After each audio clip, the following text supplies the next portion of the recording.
কোনছে নেতা জোরে বলো সারা বাংলায়। রাষ্ট্র মেরামতে তারেক রহমানের দেওয়া ৩১ দফা বাস্তবায়নের লক্ষ্যে কুমিল্লার লাকসামে লাকসাম স্টেডিয়াম মাঠে বিএনপি মহাসচিব মির্জা ফখরুল ইসলাম আলমগীরের বিশাল জনসভা সফল করার লক্ষ্যে লাকসামের সর্বস্তরের মানুষের মাঝে লিফলেট বিতরণ করেছে সাবেক ডাকসু সদস্য ও আসন্ন জাতীয় নির্বাচনে লাকসাম মনোহরগঞ্জে বিএনপির মনোনয়ন প্রত্যাশী ডক্টর রশিদ আহমেদ হুসাইনি। এ সময় তিনি সর্বস্তরের জনসাধারণকে দলে দলে যোগ দিয়ে মহাসচিবের জনসভাকে সফল করার আহ্বান জানান।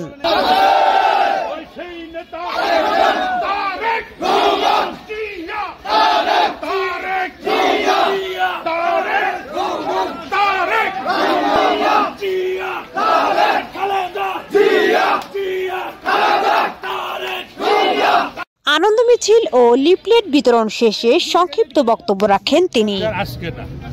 এটা এই নির্বাচনে বাংলাদেশ জাতীয় দল যতবার ইলেকশনে অংশগ্রহণ করেছেন, আমি 2-3টা ইলেকশন চেয়েছি।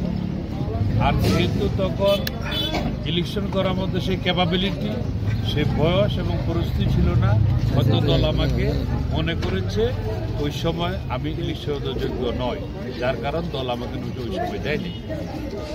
আমি যেন ইলেকশন করার জন্য দেখেন ঘুমিয়ে আছে শিশুবিদ্যা সব শিশু। আমি 90 সালে রাষ্ট্রমিশন করেছি, সেখানে পাশ করেছি। আমি বিজেপি ইলেকশন করেছি, সেখানে পাশ করেছি। এবং আমি এবারও জাতীয় সংসদ চাই। দলের নমিনেশন অনেক দল যত বড় হবে, নেতৃত্ব প্রতিযোগিতা বাড়বে, নেতৃত্ব থাকবে।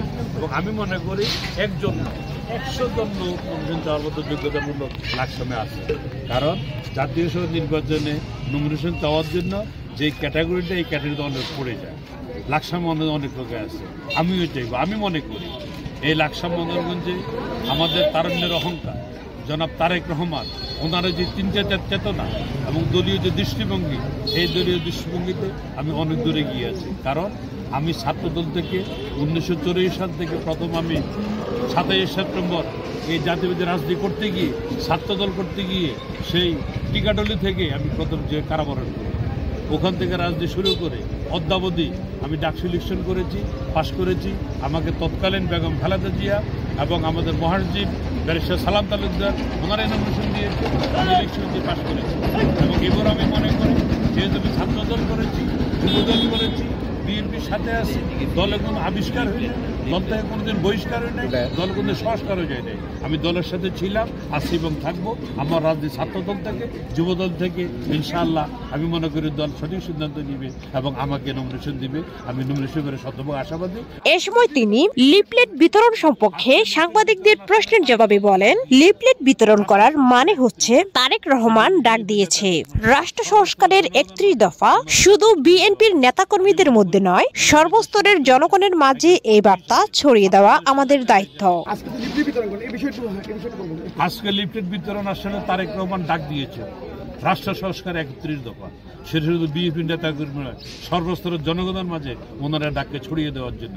আমি মনে করি বিএনপির সমর্থক হিসাবে, একজন কর্মী হিসাবে, ছাত্রদলের সাবেক নেতা হিসাবে, যুবদলের সাবেক নেতা হিসেবে এটা আমার নৈতিক দায়িত্ব, আমার নেতার আদেশকে ফলো করা, সবাইকে ঐক্যবদ্ধ থেকে দলের জন্য কাজ করার জন্য।